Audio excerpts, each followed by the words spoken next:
আমাদের party office আমরা এলাম। কারুর মনে হয়েছে দিনের আলোয় আসা যায় না। আমাদের পার্টি অফিসে আমরা এসছি। খেলা শুরু করেছে, শেষ করব আমরা। তৃণমূল ভবন কার, কোন শিবিরের?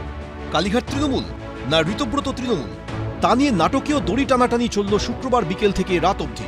গেটে তালা ঝোলালো ঋতব্রত তৃণমূল, গেটের পাশে ঝোলানো হলো নতুন ফ্লেক্স। তৃণমূল ভবনের বাইরে পৌঁছেও ঢুকতে পারল না কালীঘাট তৃণমূল। এর মধ্যে ঋতব্রত তৃণমূলের বিধায়ক আখরুজ্জামান দাবি করলেন এই বাড়ির মালিকের সঙ্গে তাদের চুক্তি হয়ে গেছে। বাড়ির মালিক বলেছে এটা তৃণমূলের ভবন ছিল, তারা ঠিকভাবে তাদের যাবতীয় মালিকের সঙ্গে টেনেন্টের চুক্তি, তারা চুক্তি ঠিকভাবে মেনটেন করেনি। আমরা মালিককে বলেছি এটা আমাদের তৃণমূলের আবেগ, আমরা যে কোনো স্বার্থের বিনিময়ে আপনার চুক্তিকে আমরা রেগুলাইজ করব।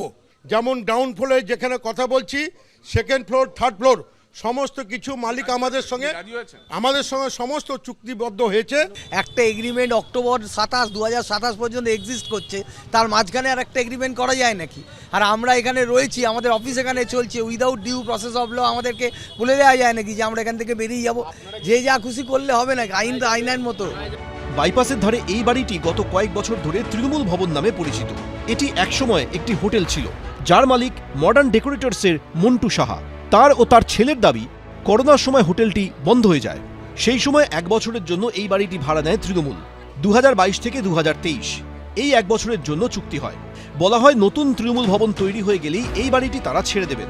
পরে সেই চুক্তির মেয়াদ বাড়ে 2025 সাল পর্যন্ত।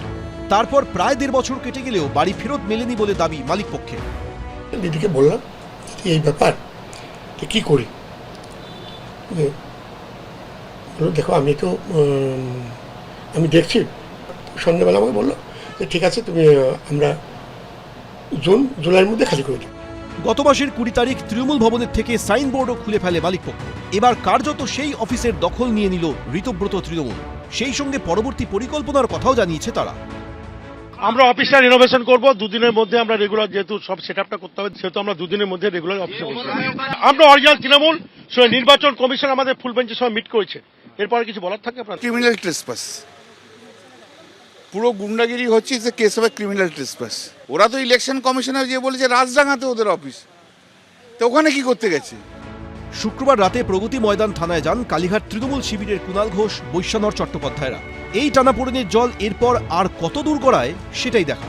কৃষ্ণেন্দু অধিকারী, আশাবুল হোসেন, অনির্বাণ বিশ্বাস, এবিপি আনন্দ। এবিপি আনন্দ, এগিয়ে থাকে, এগিয়ে রাখে।